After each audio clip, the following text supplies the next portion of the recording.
Gestion de conflit, bien évidemment, il doit avoir aussi des appétences, comment il gère un conflit. La partie communication avec la direction. Donc, c'est comme l'a dit Jamal tout à l'heure. Donc, il faut savoir communiquer à la direction. Bien sûr, quoi communiquer, avec quoi, donc avec quels moyens. De Herman Aquala, est-ce qu'il y a une différence entre sécurité informatique et cybersécurité? Bien sûr, bien sûr. Très belle question. Ça, c'est une belle question. La norme ISO 27100 qui parle sur les lignes directrices de la cybersécurité, il définit la cybersécurité comme étant la protection des individus, la protection des organismes, la protection d'une nation. Mesdames et messieurs, je vous souhaite chaleureusement la bienvenue à ce webinaire sur le RSSI visionnaire. Je suis Shaimad Bibih, développeuse full stack Java et junior consultante en cybersécurité. Et c'est un plaisir de vous accueillir aujourd'hui dans le cadre de la série d'OG Webinars, dans un monde où la cybersécurité est devenue une préoccupation majeure pour les organisations du monde entier. Nous nous rassemblons euh, pour explorer les défis et les opportunités qui façonnent l'avenir de ce domaine crucial. Avec l'évolution constante des menaces et des technologies, les RSSI aux responsables de la sécurité des systèmes d'information jouent un rôle essentiel dans la protection des données et des infrastructures contre les attaques malveillantes. Au cours de ce webinaire, nous allons explorer ensemble les défis auxquels sont confrontés les RSSI ainsi que les opportunités qui se présentent à eux pour renforcer la sécurité de nos données et infrastructures. Nous sommes impatients de partager avec vous des perspectives stimulantes et des conseils pratiques. Encore une fois, je vous souhaite la bienvenue et je vous invite à nous poser toutes vos questions et commentaires dans le chat. Nous prendrons le temps de répondre à toutes vos interrogations à la fin de la session. Donc, n'hésitez pas à participer activement. Tout d'abord, permettez-moi de vous présenter nos intervenants experts qui partageront leurs connaissances et leurs perspectives précieuses sur le thème du jour. Monsieur Javal Seth, expert en cybersécurité avec plus de 30 ans d'expérience, expert auditeur dans diverses organisations de différents secteurs, formateur certifié PECB et directeur des opérations cybersécurité et intelligence économique chez OGSPC. Ainsi, Monsieur Mohamed Omar, expert en cybersécurité avec plus de 11 ans d'expérience. Notre intervenant est diplômé en ingénierie de la sécurité des systèmes et réseaux en tant que RSSI et formateur certifié depuis plusieurs années. Il offre une expertise pointue sur des sujets cruciaux tels que la famille ISO 27000 et la gestion des risques. Avant d'entrer dans le vif du sujet, je vous présente OGSBC, OG Security Business Consulting, l'organisateur de ce webinaire. C'est un cabinet d'experts en audit et métiers de la cybersécurité qui s'engage à délivrer des services de qualité à coût maîtrisé. C'est aussi la filiale africaine de Fousir France et étant donné certifié PECB Exim, OGSBC délivre aussi des formations en cybersécurité auprès d'un cadre d'experts de domaine. Ce que nous offrons, un centre de formation agréé, audit et certification, et conseil et analyse des risques cyber avec un accompagnement personnalisé. Concernant les formations certifiantes de PECB, pour la gestion de risque, on a la ISO 27005 Risk Manager et la méthode d'analyse EBIOS Risk Manager. Pour la mise en œuvre et audit des normes de sécurité de l'information, on a la 27001 Lead Implementer et la ISO 27001 Lead Auditor, ainsi la 27701 Lead Implementer. Et pour la protection des données personnelles, on a la GDPR, Certified Data Protection Officer. Concernant les nouvelles formations PECB, on a la certification 27035 Lead Incident Manager. C'est pour la maîtrise de la gestion des incidents de sécurité de l'information selon la norme ISO 27035. La formation Lead Cloud Security Manager pour la maîtrise de la mise en œuvre de la gestion du programme de sécurité du cloud basé sur ISO 27000 17 et la 27018. Ainsi, ISO 27032, Lead Cyber Security Manager, c'est pour la maîtrise de la mise en œuvre et la gestion d'un programme de cybersécurité conforme à la norme 27032. Parmi les clients de GSPC fidèles, on trouve l'Université Mondiapolis, le CNAM, Conservatoire national des arts et métiers, Orange Cyber Defense et Orange et Télécom Paris, ainsi de suite. Pour les modes de formation GSPC, vous propose 3 modes, que ce soit en présentiel, en self-study ou en hybride. Vous pouvez choisir le mode qui vous convient le mieux. Nos formations en ligne sont disponibles sur les plateformes Udemy, Fuzir Cybersecurity Certification ou Cyber Education. Vous pouvez à tout moment se renseigner sur plus de détails sur nos formations ou nos offres actuelles depuis notre site web et notre page LinkedIn. Et pour nos chers participants à ce webinaire, nous avons un petit cadeau pour vous. Il s'agit d'une remise additionnelle de 5% sur toutes nos formations certifiantes PECB. Ça veut dire qu'en plus de la remise de ce mois, qui est pour le moment 10%, vous allez bénéficier de 5% additionnels, ce qui vaut 15%. Si vous voulez en bénéficier, vous allez sur notre site web ogsbc.ma. Vous choisissez la formation que vous voulez et vous renseignez le champ code coupon par le code que vous voyez sur l'écran, c'est OGWeb-FEV. Ce code coupon est valable jusqu'au le 31 mars 2024, donc je vous conseille vivement de ne pas manquer cette opportunité. Et maintenant, pour entamer le vif du sujet, je donne la main à Monsieur Jamal Saad. Merci beaucoup, Shema. Merci beaucoup pour toute cette introduction. Bonsoir à vous tous. Ça me fait plaisir de vous avoir ici et d'avoir des amis à moi aussi et d'autres qui viennent pour avoir plus une grande vision, une vision large sur le métier de RSSI et surtout sur sa vision. Je ne vais pas tarder sur vous. Donc, moi, ce que je ferai, je veux parler un peu sur qui est le RSSI, de point de vue qualité personnelle et de point de vue soft skills, les compétences interpersonnelles. Shema, tu peux passer sur le slide si tu souhaites. Donc, je parlerai déjà de quelques qualités incontournables pour qu'on occupe le poste de RSSI, que moi-même, je l'ai occupé pendant 17 ans. Avant tout, la communication. La communication claire et efficace et adaptative. Je m'exprime. Ce RSSI a plusieurs interlocuteurs. Il a la direction, il a les techniciens, il a les opérationnels, il a la DSI, il a les utilisateurs finaux, il a les partenaires. Ils n'ont pas la même appétence aux enjeux de sécurité. Donc, il doit absolument moduler. Il doit adapter son discours aux parties prenantes qui est en face de lui. Direction, argent, opérationnel, technique.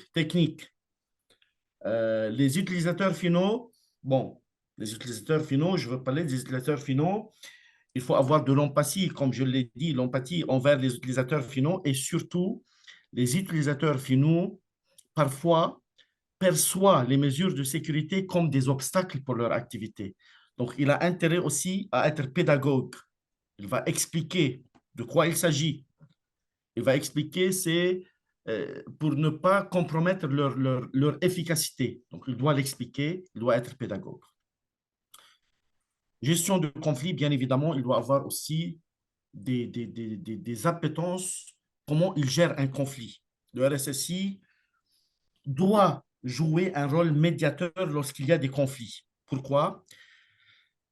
Parce que les visions ne sont pas les mêmes, parce que les appétences ne sont pas les mêmes. C'est-à-dire qu'il doit absolument faciliter le dialogue envers les parties prenantes qui sont différentes, ils ont des appétences différentes et des compréhensions différentes.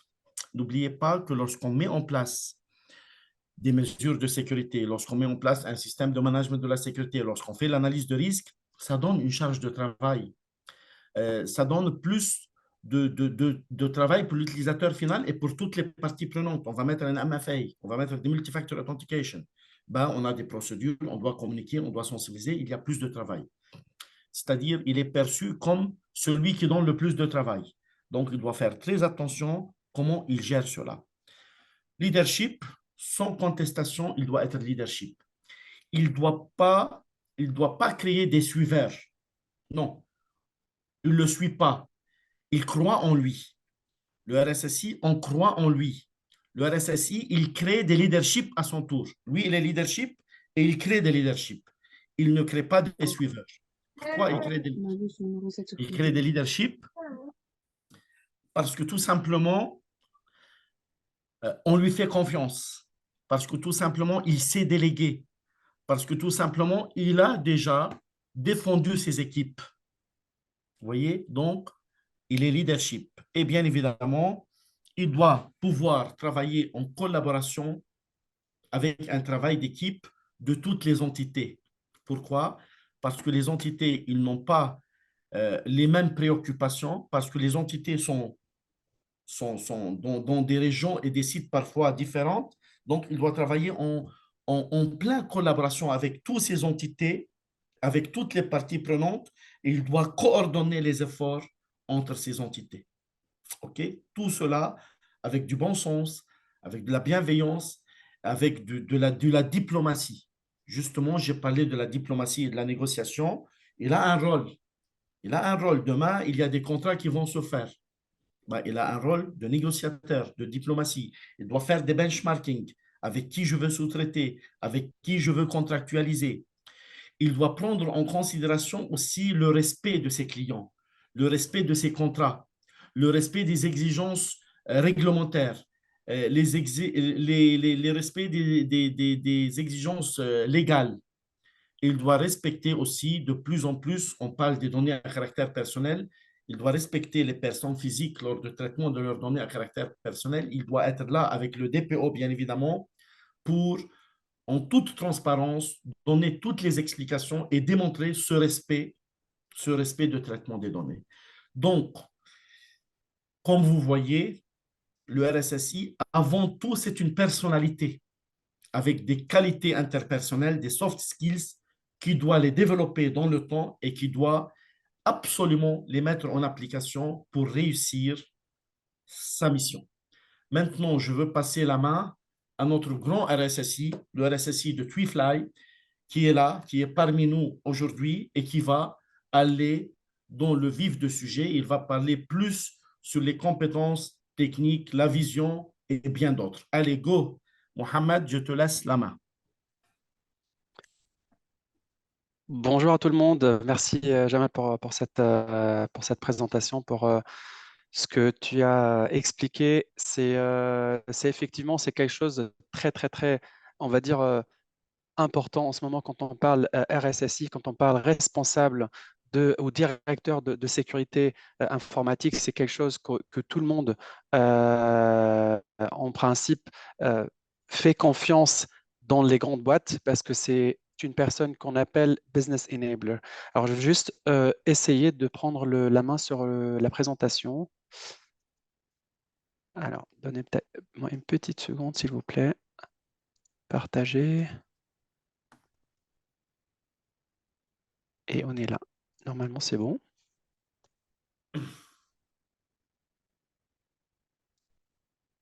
Dites-moi quand c'est bon et C'est je bon, vais on faire. voit Oui, c'est parfait. Magnifique.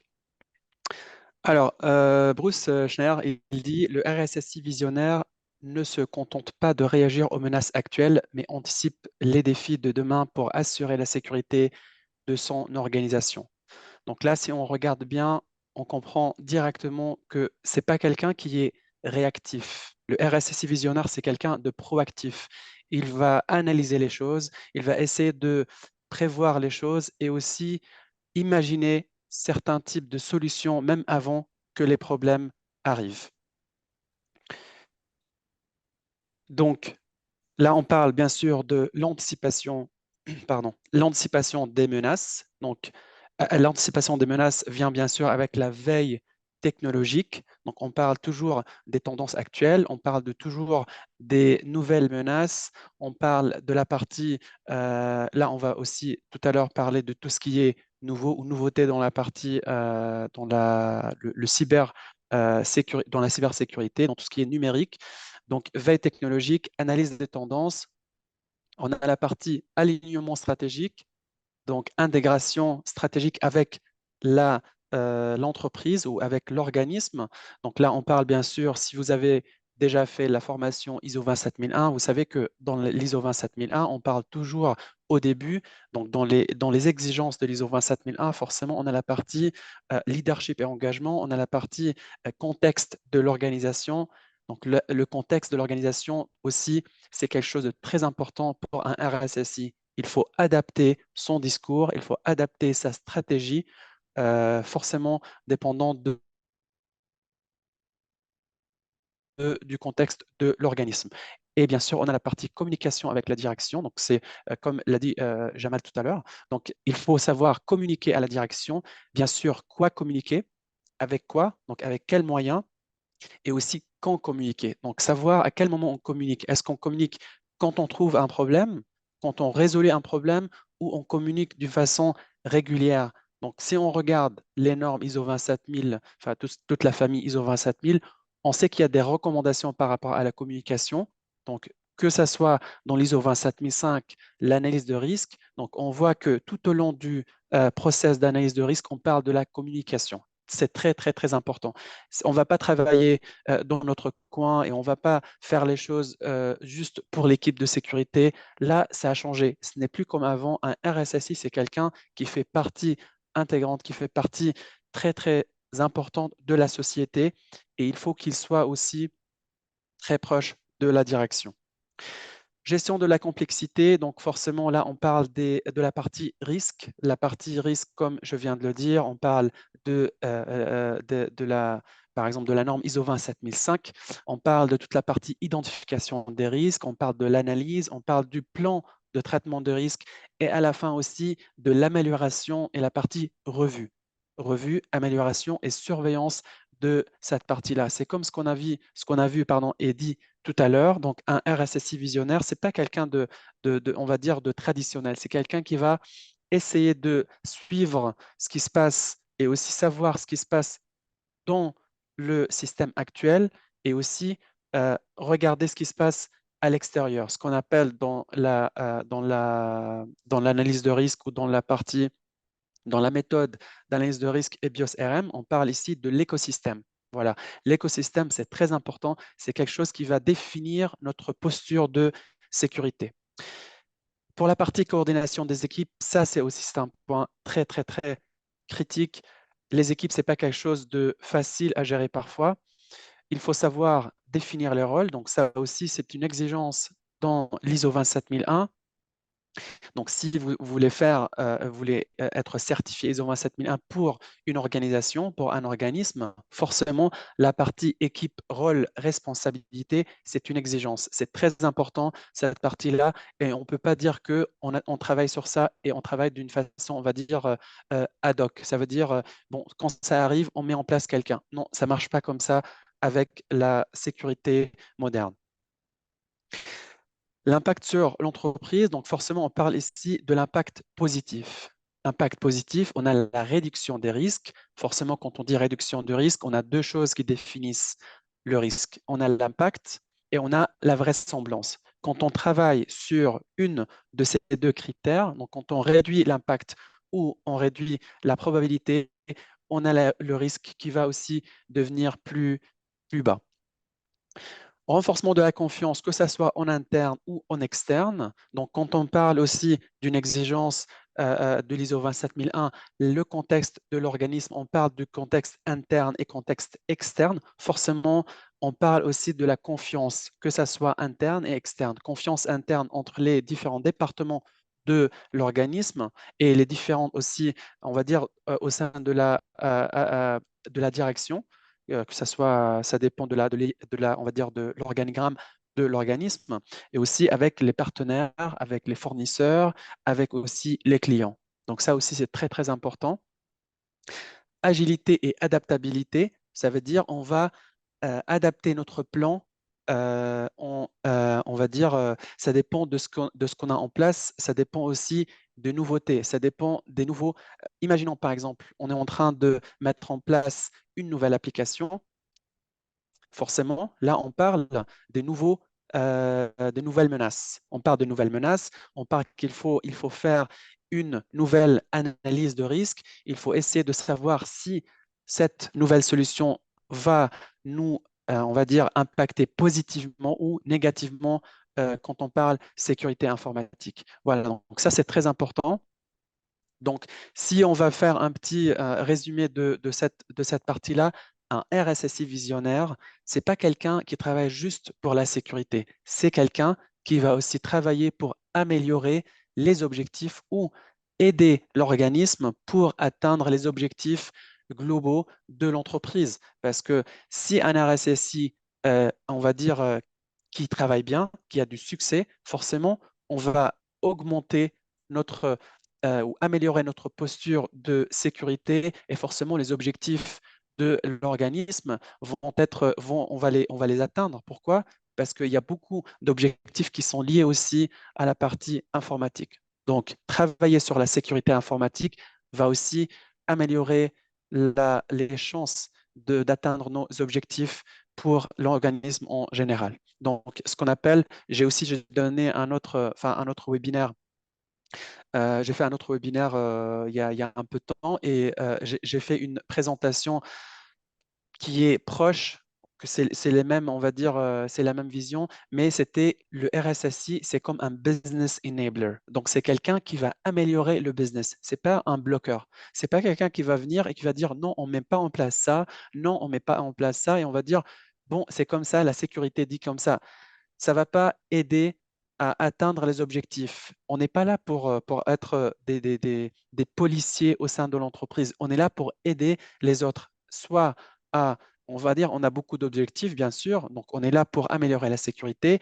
On est là aussi pour la sensibilisation à la sécurité. Forcément, on n'est pas tout seul pour travailler dans la sécurité. Quand on dit sécurité informatique, on parle de tout le monde. C'est le travail de tout le monde et comme ça, on va arriver à des bons résultats. Des bons résultats, pardon. Donc, des tendances actuelles en cybersécurité. Donc, forcément, vous êtes, on va dire, on a des profils ici, des personnes qui sont jeunes, des jeunes diplômés, donc des personnes qui ont de l'expérience.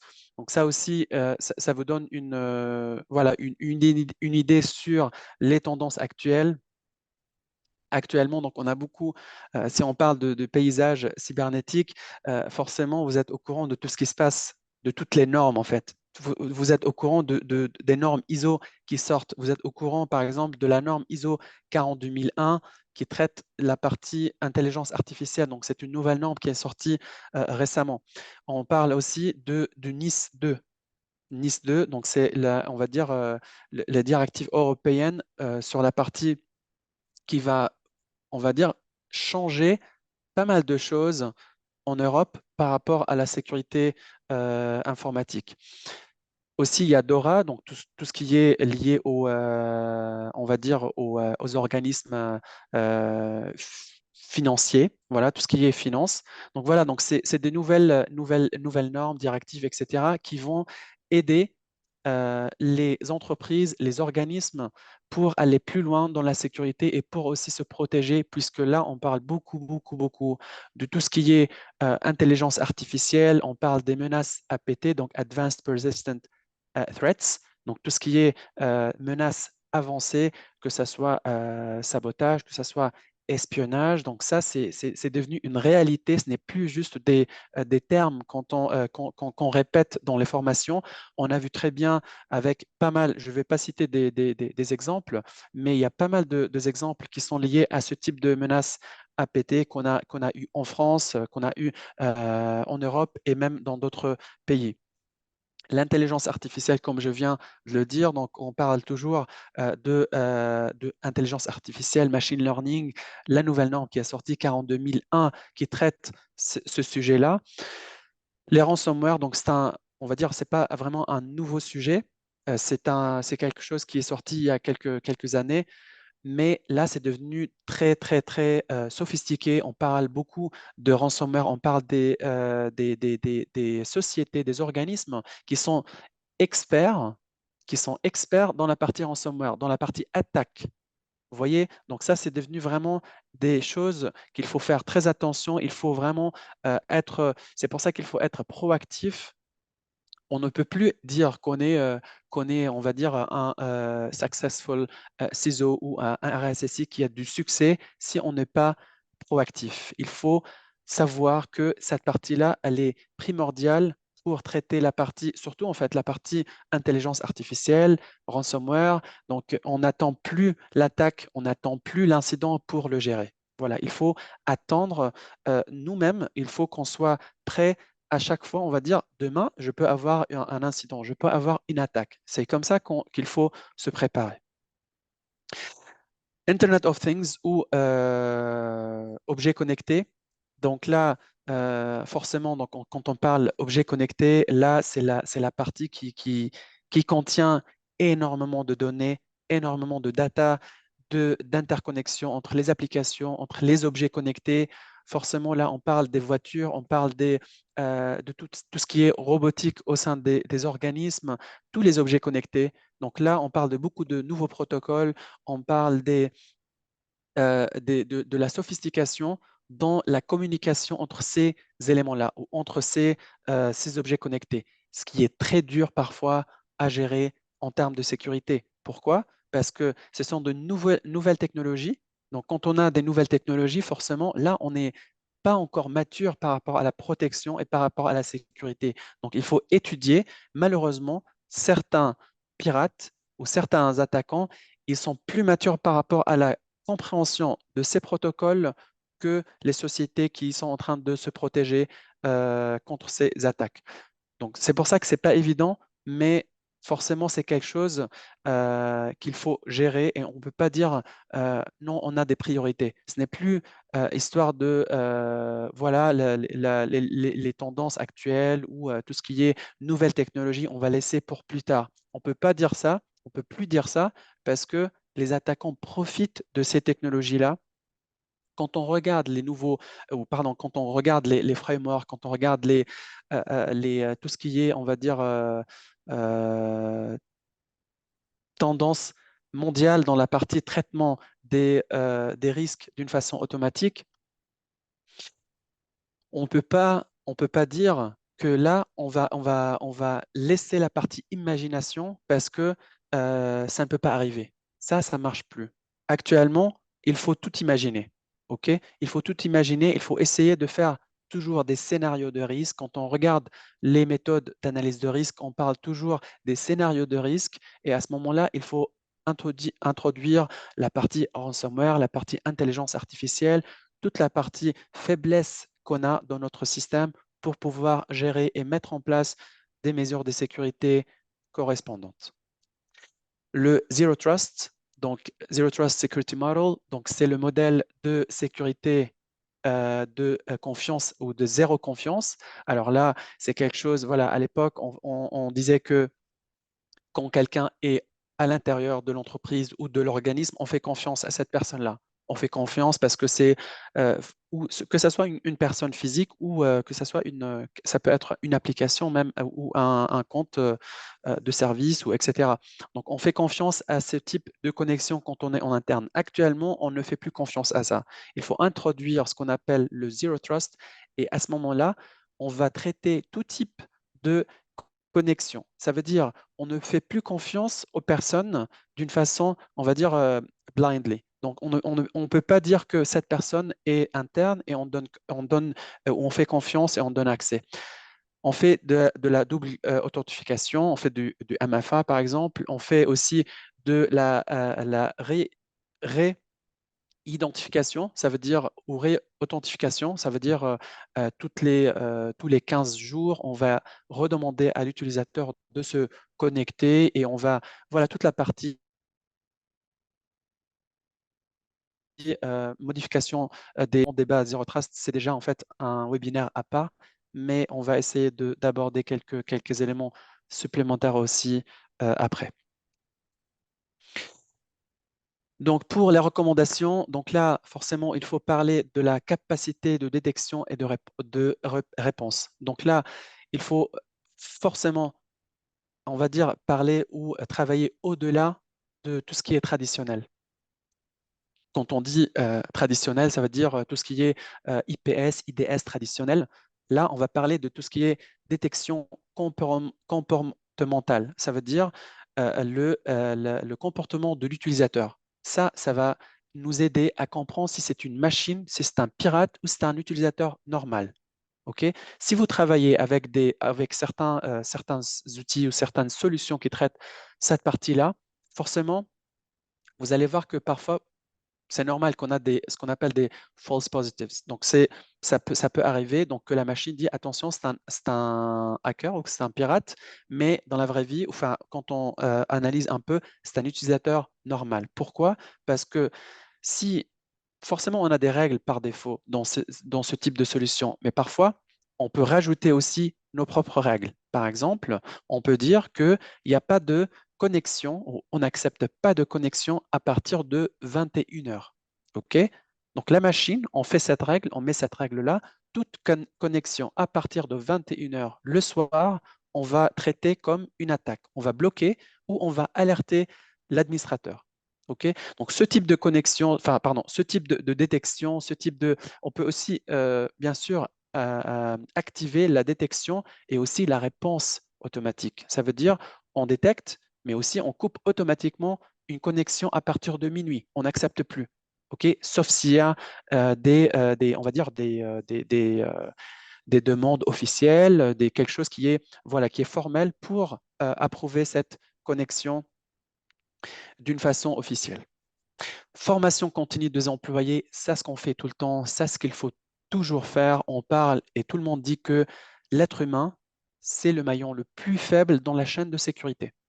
C'est le maillon le plus faible. Par contre, quand on travaille bien sur nos employés, quand on fait des bonnes formations, quand on fait de la sensibilisation à la sécurité informatique, on peut faire de notre communauté, on peut faire de nos collègues, de notre entreprise comme une solution de sécurité humaine. Ça veut dire, c'est c'est très efficace quand on travaille sur ça.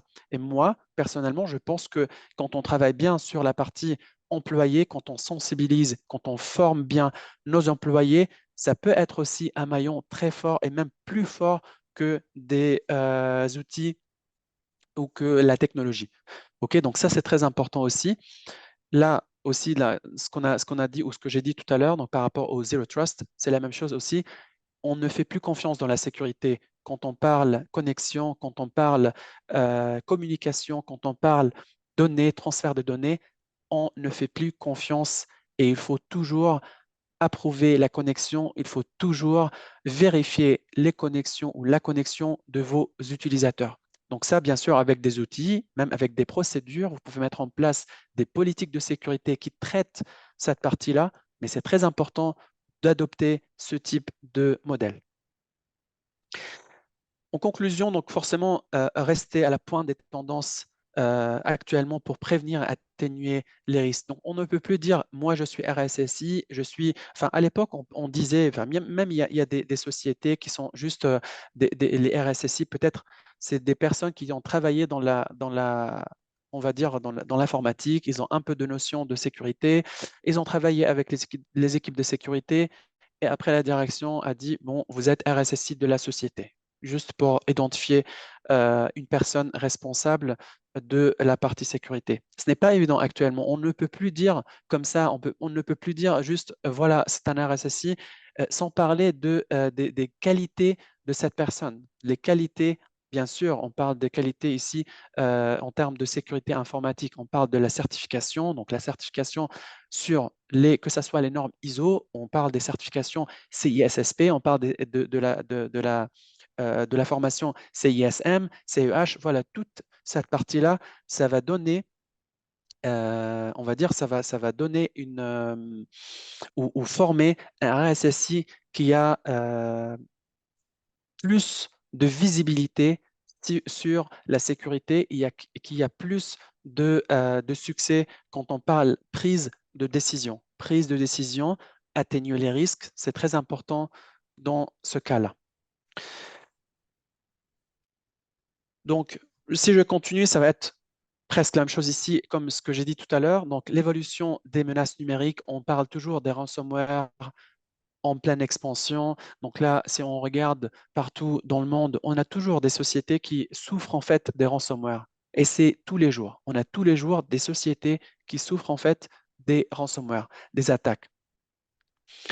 Les attaques basées sur l'intelligence artificielle, alors comme vous, bien sûr, au sein de votre organisme, vous travaillez sur la sécurité informatique et vous utilisez l'intelligence artificielle, que ce soit avec ChatGPT, que ce soit avec, je ne sais pas, ce que vous utilisez comme intelligence artificielle, que ce soit des outils ou solutions même que vous faites vous-même, il faut toujours réfléchir et dire qu'il y a des personnes qui peuvent utiliser ça aussi, mais dans un mauvais sens. Ça veut dire des attaquants, des pirates qui sont actuellement très actifs avec l'IA. Très facile en fait. Quand on cherche les informations sur Internet avec l'intelligence artificielle, ce qu'on peut faire, c'est énorme, c'est énorme. Bien sûr, notre but, c'est de travailler avec l'intelligence artificielle pour améliorer notre posture de sécurité, mais là, on ne peut plus dire juste améliorer notre posture de sécurité. Il faut utiliser aussi l'intelligence artificielle pour se protéger contre les attaques basées sur l'intelligence artificielle. C'est un peu, voilà, c'est un peu tourner en fait les rôles entre l'attaquant et, et vous. Les menaces liées à l'Internet des objets ou Internet of Things, là, je l'ai dit tout à l'heure, donc la surface d'attaque, elle est devenue très importante. La surface d'attaque avec la communication entre les objets connectés, avec le différent type des objets connectés aussi. Donc, il y a on va dire, un message clé ou un principe clé dans la sécurité informatique. On dit réduire la surface d'attaque. Réduire la surface d'attaque pour pouvoir améliorer notre posture de sécurité. Pourquoi? Je donne un petit exemple. Vous avez un bâtiment avec plusieurs portes. OK? Un bâtiment avec plusieurs portes. Pour améliorer la sécurité de votre bâtiment, la sécurité physique, vous allez penser, la première chose peut-être, c'est limiter en fait l'accès à ce bâtiment pour une ou deux portes maximum. Vous voyez? Donc c'est pour ça que la partie numérique, c'est pareil à la partie physique en ce qui concerne la surface d'attaque. On réduit la surface d'attaque pour améliorer notre posture de sécurité. Malheureusement, avec l'Internet des objets ou Internet of Things, cette surface d'attaque, elle est déjà très large. Elle est déjà très large. Donc, on ne peut plus dire, voilà, on va réduire la surface d'attaque parce que la surface, elle est déjà large. Donc, il faut savoir, il faut comprendre comment limiter l'impact si un incident arrive. Il faut limiter ou il faut réduire la probabilité qu'un incident arrive. Là, on parle de la surveillance de la communication entre les objets connectés. On peut parler aussi de l'accès aux objets connectés. La partie, on va dire pour moi, qui est très importante aussi, le chiffrement. Les données transférées entre les objets connectés. Hyper important. Donc, il faut savoir, donc, quand on parle sécurité informatique, on parle toujours des trois critères, confidentialité, disponibilité et intégrité. Donc, savoir en fait ce qu'on peut mettre en place comme mesures de sécurité. Vous pouvez vous baser bien sûr sur les mesures de sécurité de l'ISO 27002, donc avec les 93 mesures pour traiter ces types de menaces. Attaque ciblée APT, donc on l'a dit aussi tout à l'heure, donc tout ce qui est Advanced Persistent Threats, donc toutes les menaces avancées, que ce soit l'espionnage, tout ce qui est à un niveau un peu plus sophistiqué et un peu plus large que les attaques traditionnelles. Donc il faut s'adapter. Voilà, l'importance de l'adaptabilité. Donc agilité dans la défense, mais aussi formation continue. Agilité dans la défense, ça veut dire qu'il faut savoir s'adapter à tout ce qui est nouveau dans la sécurité, à tout ce qui est nouveau dans la technologie. La technologie évolue avec le temps. Ça veut dire qu'il faut savoir que on ne peut plus dire que une mesure de sécurité actuelle qu'on a actuellement est aussi efficace pour les menaces de demain ou pour les menaces de l'année pour 2025.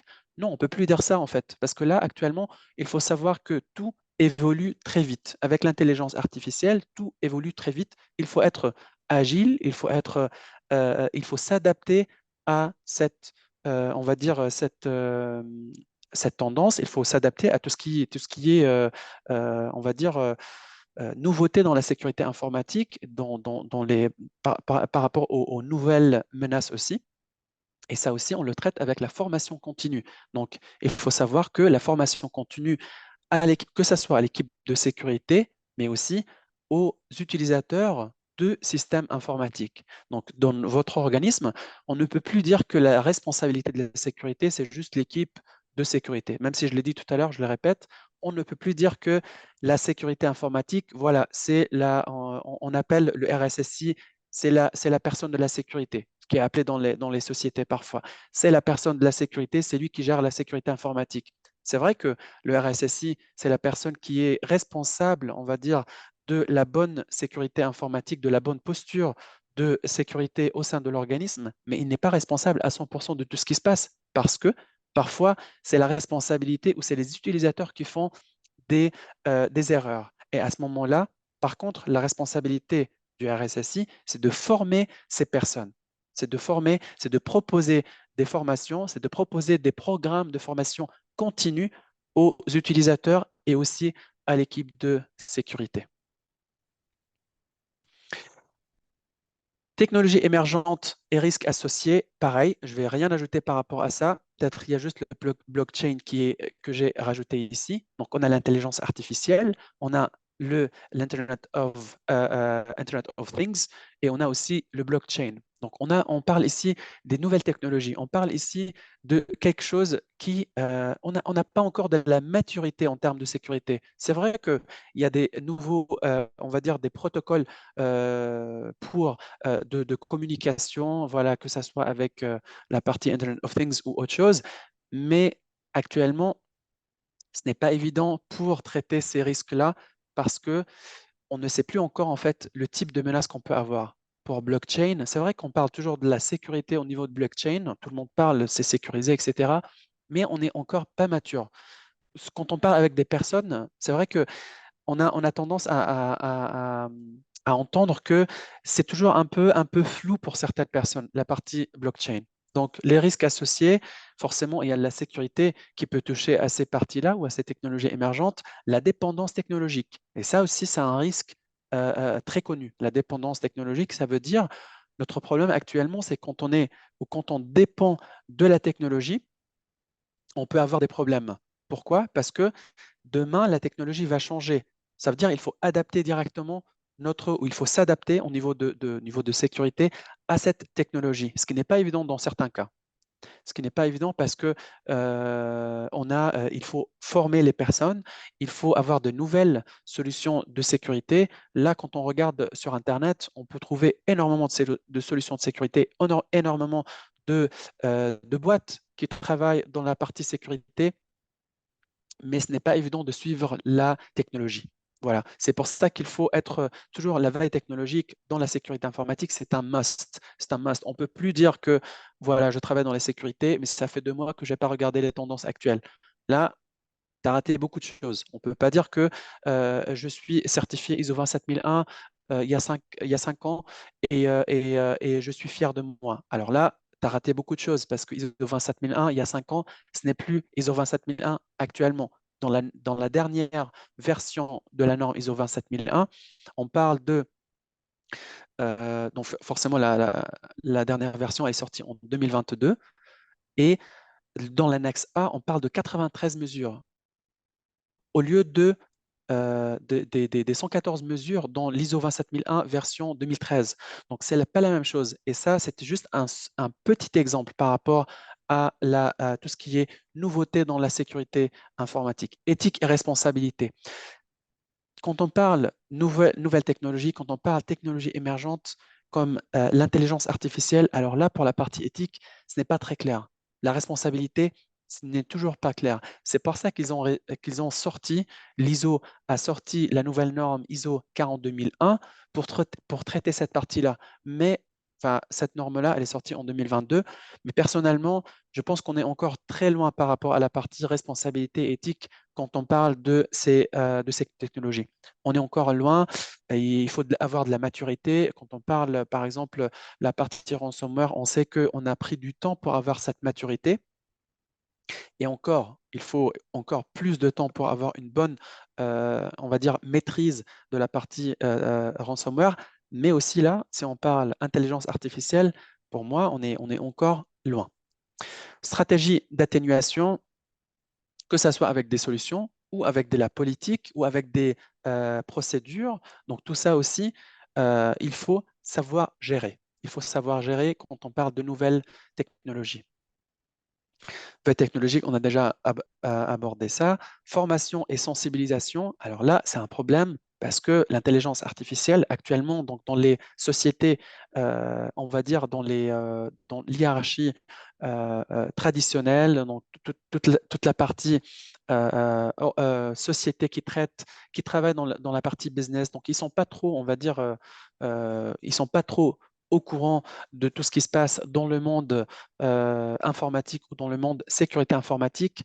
Là, c'est un problème ou c'est une problématique qui peut impacter la partie objectif, parce que quand on voit que notre société ne fournit pas ou on n'arrive pas à atteindre nos objectifs, pourquoi? Parce que on est encore loin de la maturité niveau technologique, on est encore loin de ça.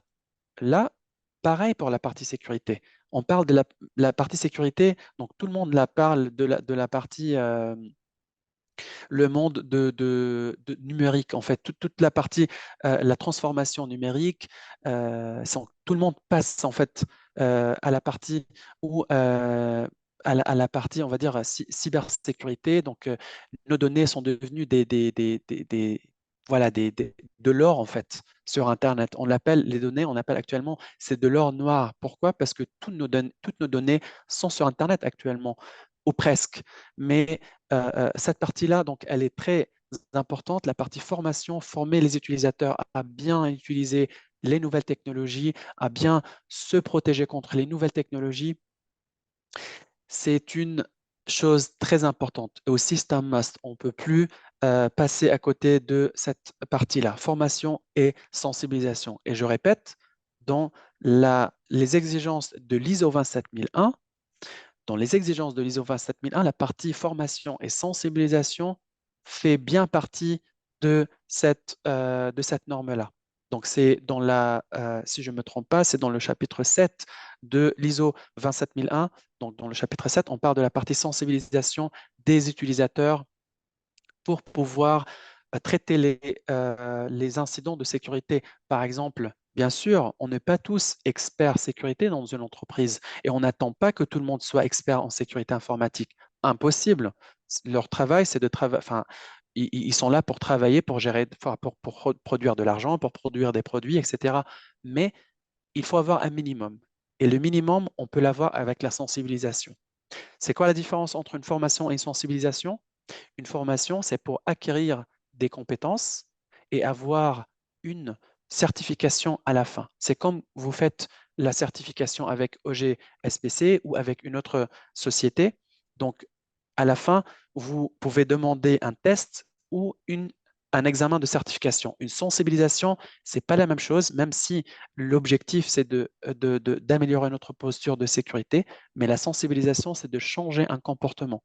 Changer un comportement, ça veut dire on va faire de la sensibilisation à toute l'entreprise sur la sécurité informatique. Mais on ne va pas former toute l'entreprise à la sécurité informatique. Sensibilisation pour que l'utilisateur, par exemple, à l'accueil, la personne à l'accueil dans votre entreprise, quand il reçoit un appel téléphonique d'un fraudeur, qu'il sache, cette personne-là, qu'elle sache que, voilà, comment savoir une bonne personne d'une mauvaise personne. Comment savoir gérer l'histoire quand on parle de phishing, vishing ou smishing, c'est des choses qu'on a ou qu'on vit tous les jours.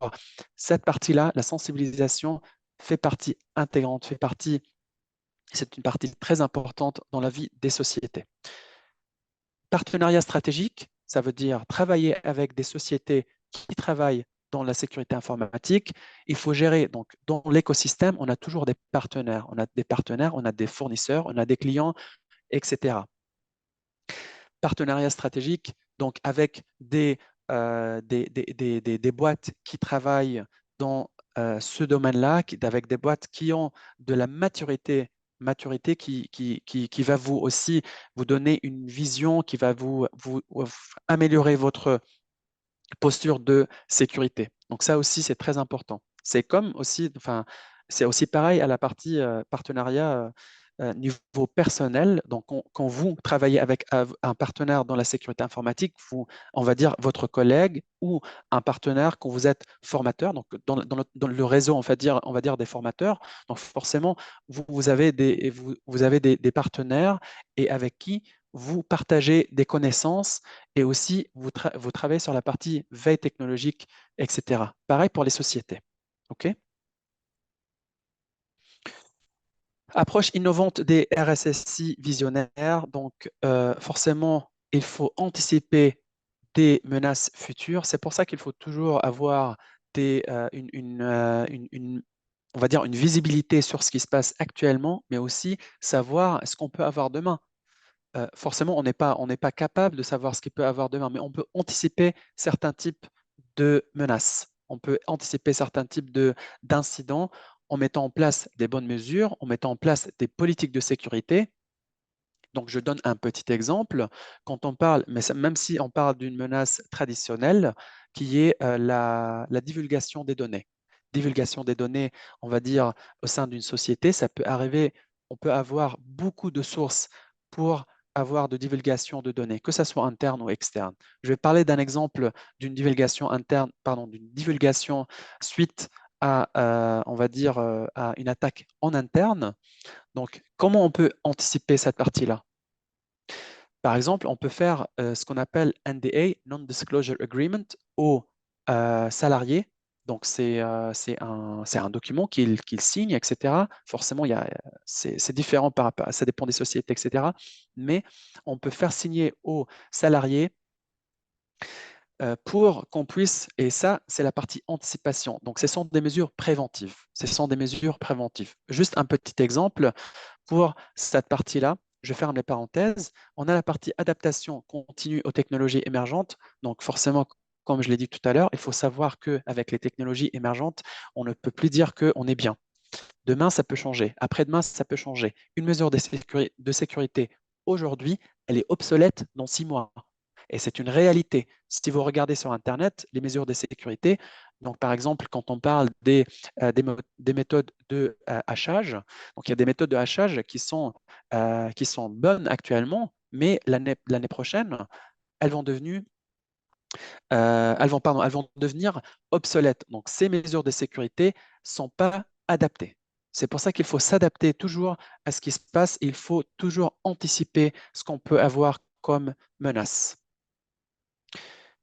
Toujours la partie sensibilisation et la formation. Cette partie-là, moi, je l'aime bien, la partie sensibilisation et formation, parce qu'il y a toujours de l'interaction avec d'autres personnes. On améliore notre posture de sécurité en travaillant sur les autres départements au sein de l'entreprise ou au sein de l'organisme, parce que le RSSI tout seul ou l'équipe de sécurité tout seul n'est pas capable de gérer tout ce qui se passe autour de la sécurité.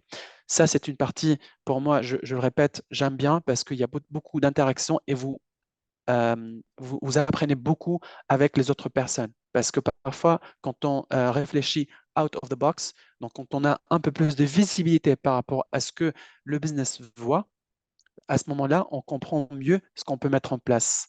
OK? Parce que quand on sort quand on sort, par exemple, un jeune diplômé sécurité, il a beaucoup on va dire, de connaissances théoriques. Il a envie d'appliquer, etc. Il a envie de travailler sur la partie sécurité, mais il ne prend pas parfois en considération ou il ne prend pas du tout en compte les besoins de la société, les besoins ou les objectifs aussi de la société. Donc ça, c'est très important. C'est pour ça qu'il faut toujours être en contact avec les personnes. C'est ce que Jamal a dit tout à l'heure aussi par rapport à la communication avec la direction, avec les différentes parties prenantes au sein de la société, au sein de l'organisme. À ce moment-là, on améliore notre posture de sécurité. Les initiatives innovantes, donc on l'a dit tout à l'heure, ou je l'ai dit, la zéro confiance ou le zero trust, donc on va la mettre en place. On va toujours demander que les utilisateurs on fait de l'authentification d'une façon régulière. Bien sûr, on va dire, gêner les utilisateurs. Il faut pas que la sécurité soit un bloc. Et comme je l'ai dit tout à l'heure, il faut pas. Le RSSI ici, c'est un business enabler. C'est un business enabler. Il n'est pas là pour bloquer l'utilisateur. Quand on regarde aussi, comme on parle du triade de sécurité, confidentialité, disponibilité et intégrité aussi, il faut savoir la partie, donc il y a un autre triade qui parle de la partie usage ou la partie comment on peut utiliser la sécurité ou pardon, on peut utiliser plutôt les applications avec la partie fonctionnalité, combien de fonctionnalités on peut mettre, mais aussi on a la partie sécurité. Donc ces trois aussi, c'est notre triade. Le but, c'est pas vraiment de mettre trop de sécurité parfois. Trop de sécurité, ça va bloquer le business. OK? Trop de sécurité, ça bloque le business. On n'est pas là pour dire juste on est bien et on n'a pas d'incident. On peut ne pas avoir d'incident. Mais aussi, le problème, c'est que si on met trop de sécurité, ça veut dire que notre business est bloqué. On ne sait pas en fait comment gagner de l'argent. On ne gagne plus d'argent. Si on parle business, on parle argent. On ne fait plus d'argent comme avant. Ça veut dire, là, il faut savoir que la partie sécurité, on est obligé de suivre aussi le business. Et on est obligé de comprendre les objectifs du business, de la société. À ce moment-là, on peut mettre en place le Zero Trust, on peut mettre en place d'autres frameworks ou appliquer d'autres méthodes de sécurité. Collaboration et partenariat stratégique aussi, j'ai parlé de ça tout à l'heure, donc toute la partie, si on parle bien sûr dans le process d'analyse de risque, la partie quand on arrive à la fin, quand on parle du plan de traitement de risque, les options de traitement de risque qui sont quatre, l'acceptation de risque, le traitement ou l'atténuation de risque, le refus et le partage. Donc ça, ici, on parle de la partie partage. Donc on va partager aussi le risque, on va partager avec d'autres sociétés. Donc quand on parle partenariat stratégique, on parle, je ne sais pas, quand on parle notre SOC, on peut l'externaliser. Donc avec une société qui a de la maturité dans la sécurité informatique, à ce moment-là, on va améliorer notre sécurité. Qu'est-ce qu'on peut avoir comme impact positif? Forcément, la réduction des temps de réponse. Donc, quand on met en place des politiques de sécurité et quand on met en place des process bien clairs et que tout le monde les personnes, on va dire, qui ont de la responsabilité envers ce process, savent comment suivre ce process, on a fait des tests, forcément, on va réduire le temps de réponse. Quand on a un incident demain et que notre équipe de réponse aux incidents, le CIRT par exemple, est prêt, sachez que la réponse, elle est beaucoup plus rapide qu'une équipe de sécurité ou qu'une équipe, certes, qui n'a pas fait de tests. Ça, c'est très important. Amélioration de la posture de sécurité, forcément, ça va améliorer toute la partie anticipation des menaces futures, adaptation continue aux technologies émergentes, etc. On est là pour améliorer notre posture de sécurité, mais aussi créer une culture de sécurité au sein de l'entreprise. Ça veut dire que tout le monde est au courant de la sécurité. Quand on dit, par exemple, phishing dans une société, dans votre société, j'imagine que pour moi, il faut que tout le monde soit au courant de ce terme-là. Le phishing ou le hameçonnage, il faut que tout le monde soit au courant de ce type d'attaque qui est très, on va dire, on le voit tout le temps, c'est d'une façon continue. Et actuellement, on ne peut plus dire qu'une personne qui travaille dans une société avec tout ce qu'on voit comme nouvelles technologies, on va dire, normes ISO, etc., qu'il y a des personnes qui ne savent pas ce que ça veut dire hameçonnage dans une société, là où on est en train de chercher la certification ISO 27001 ou autre. Voilà, donc la création d'une culture de sécurité, c'est une partie aussi qui va améliorer votre posture de sécurité. Ça veut dire en fait, c'est comme un cycle. C'est comme un cycle. OK? Quand on parle donc infrastructure ou les mesures des infrastructures en sécurité informatique. Donc déjà, la résilience, c'est quoi la résilience? La résilience, c'est la capacité à anticiper, se préparer, répondre et se remettre des incidents de sécurité de manière efficace. OK? Donc la résilience, imaginons que enfin, demain, par exemple, vous avez une attaque ransomware. OK? La résilience, c'est que vous êtes capable de récupérer vos données perdues. OK? Donc après un incident, par exemple, la résilience, c'est le fait d'anticiper, se préparer et aussi répondre après avoir eu un incident. Bien sûr, il y a beaucoup de choses qu'on peut mettre en place. Là, on va pas rentrer non plus dans cette partie-là parce qu'il y a énormément d'objets, énormément de mesures qu'on peut mettre en place qui sont liées à la résilience. Les plus connus, forcément, on parle de toute la partie PCA, donc plan de reprise, enfin, plan de continuité d'activité, tout ce qui est DR, donc Disaster Recovery Plan, DRP, toute la partie backup, donc le sauvegarde des données, etc. Je ne vais pas parler vraiment de cette partie-là, mais il faut savoir que on est là aussi pour améliorer la résilience dans notre organisme. Donc, évaluation des risques et vulnérabilités. Comment on peut améliorer notre résilience? Forcément, on peut améliorer notre résilience avec une bonne maîtrise des risques. Une bonne maîtrise des risques. Quand vous faites la certification ISO, je parle en tant qu'organisme. Quand vous êtes en tant qu'organisme, vous êtes en train de chercher d'être certifié ISO 27001, la partie analyse de risque, c'est dans la partie plan. Donc, c'est dans la première, on va dire, les premières étapes dans la partie certification. L'évaluation des risques. Même avant l'évaluation, on va parler de l'identification des risques, l'identification des risques, l'identification des vulnérabilités, l'identification des impacts, l'identification des mesures de sécurité existantes. Tout ça, ça va améliorer notre résilience. Forcément, la planification et la préparation. Planification, ça veut dire on va planifier les actions, on va planifier, on va dire, si on parle des mesures de sécurité, que ça soit, on parle, par exemple, on va parler du Business Continuity Plan, okay, le PCA. Business Continuity Plan, forcément, là, c'est de la planification. Donc, on va mettre en place ce plan. On va mettre en place les différents éléments de ce plan, OK? Mais aussi se préparer. Comment on se prépare? On va faire des tests. On va faire des tests. Ça veut dire, ce plan n'est pas opérationnel. Ce plan, on ne peut pas montrer que ce plan est opérationnel et on va dire ce plan est tout à fait normal si on ne fait pas des tests.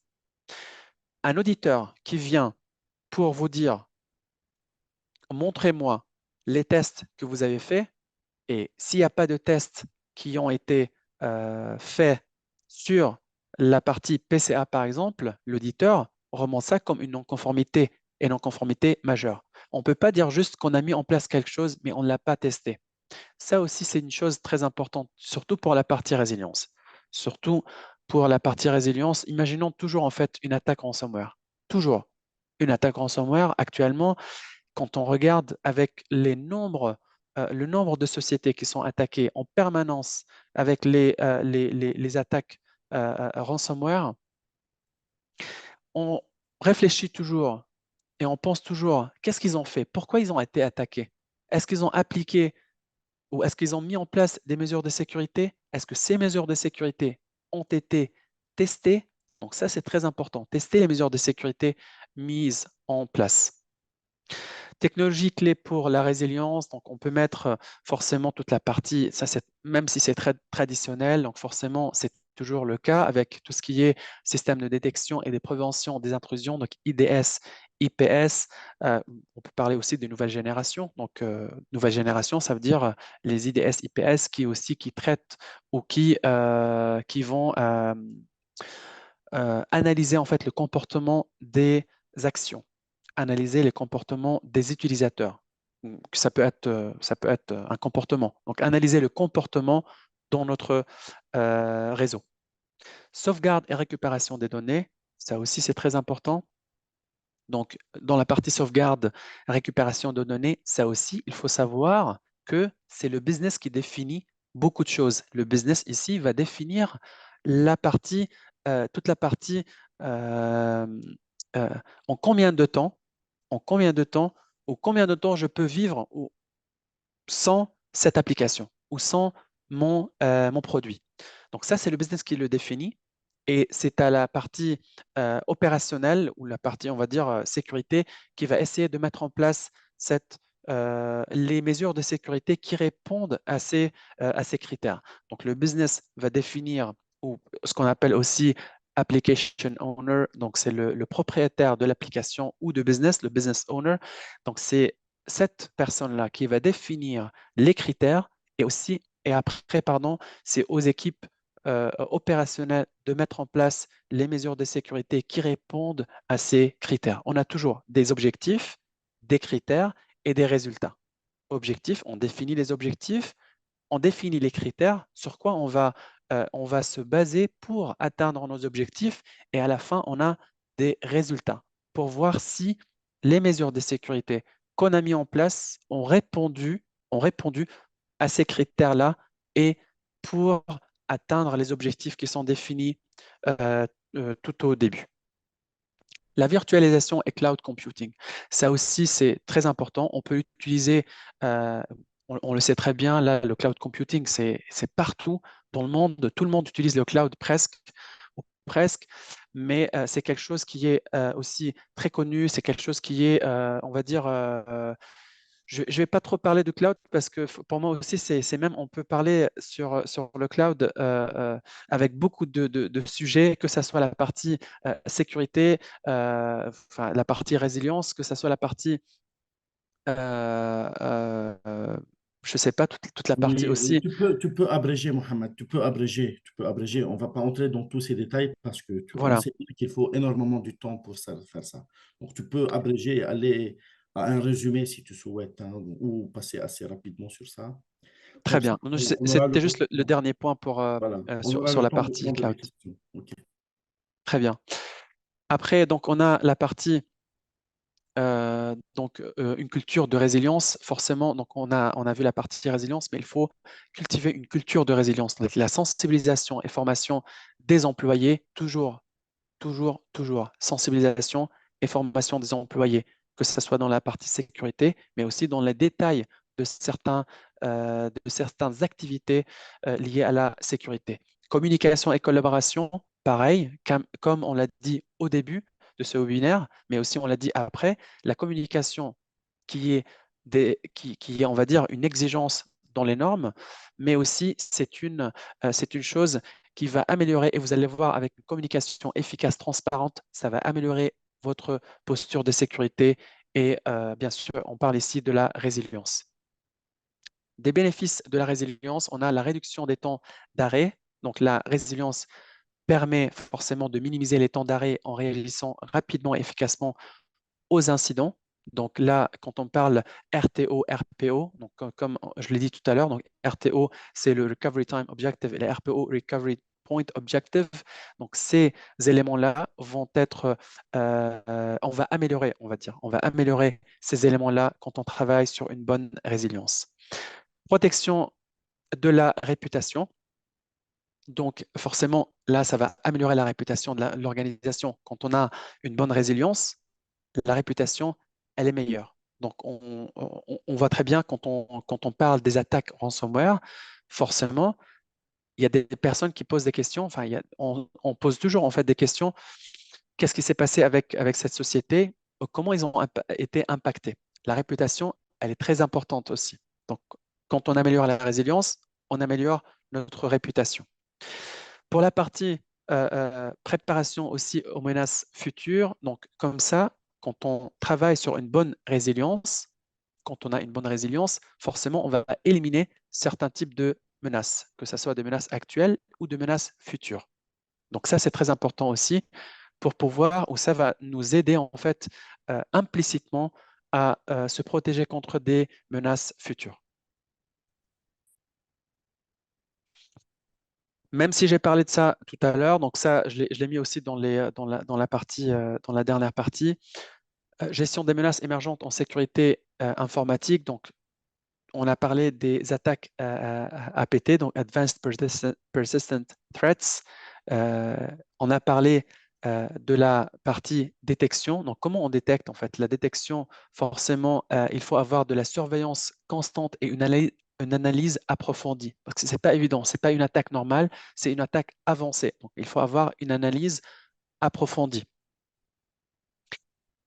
Par rapport à Internet of Things, donc Internet des objets, donc les défis de sécurité, donc c'est connu, on a parlé tout à l'heure dans la surface d'attaque, la diversité et la connectivité de ces éléments-là. Le problème, c'est que ça va augmenter la surface d'attaque et à la fin, on va avoir des problèmes pour pouvoir, on va dire, des problèmes pour fermer ces portes ouvertes. Donc ça, le problème aussi avec ce type de technologie. Les ransomware, donc je l'ai abordé tout à l'heure. Pour la gestion, on va dire, ou les stratégies de gestion, donc on a veille technologique et analyse prédictive. Donc, on a la mise en place d'une veille active.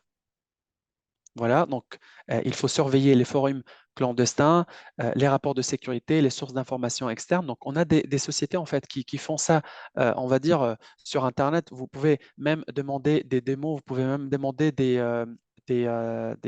à des sociétés de faire une analyse de sécurité externe. Donc, ça va être un peu comme, on va dire, comme du pentest externe, mais c'est d'une façon automatisée. On peut aller même un peu plus loin par rapport à ça. Toute la partie, par exemple, dark web, donc on peut faire aussi appel à des sociétés qui vont regarder notre posture de sécurité, même dans le dark web. Utilisation de l'analyse prédictive, donc utilisation des techniques d'analyse prédictive pour anticiper les tendances et les évolutions des menaces. La capacité de détection, forcément, ça aussi, je l'ai abordé tout à l'heure, toute la partie détection comportementale. Détection comportementale, ça veut dire le comportement de la connexion. Là, je parle comme un robot, détection au comportement de la connexion. On parle aussi, enfin, on parle de toute la partie comportement des utilisateurs. OK? Donc, pour savoir si c'est une connexion légale ou pas, pour savoir si c'est une connexion qui vient, on va dire, connexion authentique ou pas. Le machine learning et l'intelligence artificielle, forcément, on peut travailler et on peut utiliser cette nouvelle technologie ou cette tendance technologique pour améliorer notre posture de sécurité. On travaille toujours, même moi aussi, je travaille en permanence avec toute la partie intelligence artificielle pour améliorer que ce soit la connaissance, que ce soit la partie procédurale, donc toute la partie procédure, politique de sécurité, même savoir comment gérer les différentes ressources en termes de sécurité, ça peut aussi nous aider. Stratégie de gestion des ransomware, donc forcément, comme je l'ai dit tout à l'heure, on a deux parties qui sont très importantes. Donc la partie plan de continuité d'activité, voilà, on parle de la partie sauvegarde, etc., implicitement, mais aussi la partie sensibilisation des employés. Pourquoi? Parce que quand on regarde sur Internet, sur le pourcentage des attaques ransomware, la plupart des attaques ransomware viennent de quoi? Du phishing. Du phishing, donc hameçonnage, c'est un mail de phishing qui est envoyé à l'entreprise et il y a un employé qui va appuyer là-dessus. Et au final, on a un ransomware et on a un problème de chiffrement de nos données. Donc la partie sensibilisation, elle est primordiale quand on parle ransomware. Stratégie de gestion, donc on a la collaboration et la communication, vite fait aussi, collaboration interne et externe. Donc la gestion des menaces émergentes nécessite une collaboration étroite avec d'autres départements internes et des partenaires externes. On parle avec les différents départements en interne, mais aussi avec des partenaires externes. Une communication transparente, forcément, il faut savoir quoi communiquer, à quel moment et à qui on communique. Donc, une communication ouverte et transparente, tant en interne qu'en externe, est essentielle pour gérer efficacement les incidents. Et si je reviens vers les normes ISO, c'est bien, on va dire, c'est bien écrit, c'est bien défini dans la norme ISO 27005 et la norme ISO 27001. Donc, la partie communication transparente, c'est une partie aussi importante qu'une collaboration, qu'une introduction d'une mesure de sécurité. Voilà, c'est tout de mon côté. Si vous avez des questions, moi, je n'ai pas regardé les questions, donc n'hésitez pas et je suis là pour Mohamed, merci répondre. beaucoup. Merci beaucoup pour ton intervention. C'est moi qui va prendre en charge les questions parce que tu as très bien expliqué et tu es fatigué. Sauf si toi, tu souhaites prendre, tu prends. Mais je peux, moi, prendre en charge toutes les questions. OK? Je suis toujours là, je vais juste boire un peu de l'eau et Voilà. puis au cas OK. Ben, où, merci beaucoup pour ton intervention qui est allée au-delà pas de souci. du temps, mais c'était des détails qui sont intéressants. Et puis, bien sûr, c'est la partie formateur de Mohamed qui parle. Donc, je suis là pour répondre à vos questions. Allez, go. Commencez à me poser les questions. Oui, donc Jamal, je vais vous poser des questions Mm, depuis le chat. mm, Donc, on commence avec la question de Aïchata. Il mhm. dit actuellement, est-ce que les spécialistes en cybersécurité ont une chance sur le marché de l'emploi? Actuellement, je suis étudiante en fin de formation au Maroc. J'ai du mal à trouver un stage en cybersécurité depuis le mois de décembre.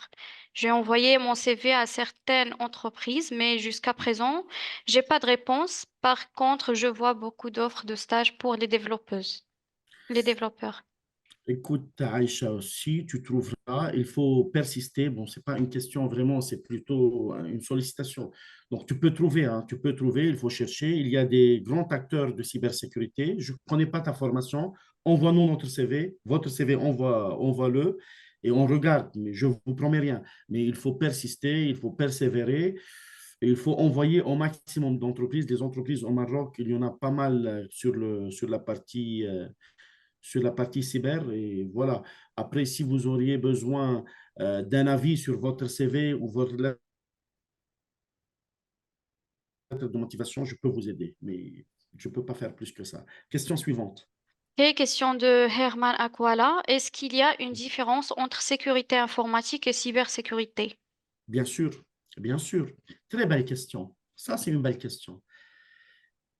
La norme ISO 27100 qui parle sur les lignes directrices de la cybersécurité, il définit la cybersécurité comme étant la protection des individus, la protection des organismes, la protection d'une nation. C'est bien plus large que la sécurité de l'information. La norme ISO 27000, lorsqu'il définit la sécurité de l'information, il dit protéger les critères de sécurité, confidentialité, intégrité et disponibilité, et bien évidemment tout ce qui va avec la non-répudiation et l'authenticité. Donc, il y a une grande différence. La cybersécurité, c'est au niveau d'une nation, les individus, les organismes et la nation. Et c'est elle qui est définie dans la norme ISO 27100. Okay? Donc, il y a une grande différence. Okay? Il y a aussi quelle certification pour un RSSI? Quelle avec S? Quelle certification avec S, c'est ça? Oui. Moi, je pense que la personne qui souhaite s'investir dans le domaine de la cybersécurité, dans le domaine de la sécurité du numérique, de la sécurité de l'information en général, il doit absolument commencer par l'analyse des risques. Donc, il doit monter en compétence sur les analyses des risques, ISO 27005, une méthode d'analyse de risque et BIOS-RM ou autre. Donc, il commence par là. Après, bien sûr, il doit développer ses compétences interpersonnelles, ses soft skills. Après, moi, je pense aussi qu'il doit avoir une couche technique, surtout s'il est jeune, il doit avoir une couche technique.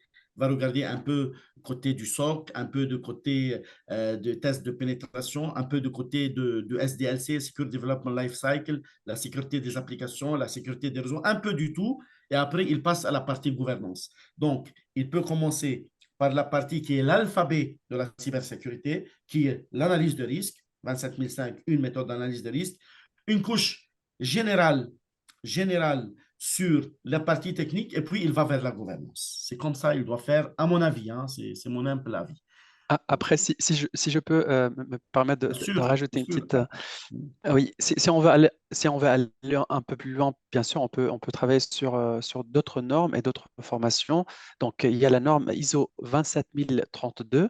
donc Lead Cyber Security Manager. Donc, c'est une nouvelle, on va dire, il y a une nouvelle version de cette norme-là qui est très intéressante pour moi et je pense que Jamal partage aussi mon avis parce que on voit qu'il y a pas mal d'informations qui viennent de beaucoup d'autres normes et ça donne une idée sur comment un RSSI peut travailler dans un organisme et ça donne aussi des objectifs du RSSI, etc. Donc, c'est pas mal, je trouve. Il Je y a aussi valide à d'autres. 100%. Je valide à Voilà, 100%. J'ai omis de parler de la 27032, mais tu as raison, ça me rappelle le CISSP. exactement. En fait, Voilà. il y a parce qu'il y a la CISSP et il y a la CISM aussi. Et il y a une relation entre l'ISO 27032 et la CISSP. On trouve aussi dans la formation Lead Cyber Security Manager, donc l'ISO 27032, il y a pas mal de références à la CISSP. Donc, j'ai trouvé ça Oui, pas mal du tout. oui, oui, oui, Et oui, oui, oui, oui. Justement, le début, après, il va vers la gouvernance, risque et conformité, ISO 27032. ISO 27032, il y a une grande partie NIST. NIST, la spéciale publication glissante, exact. 61, 53, 52, 180, 161. Vraiment, il y en a énormément.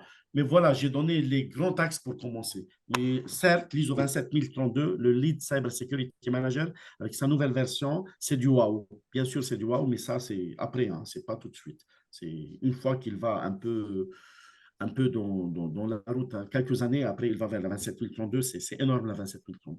Question d'après?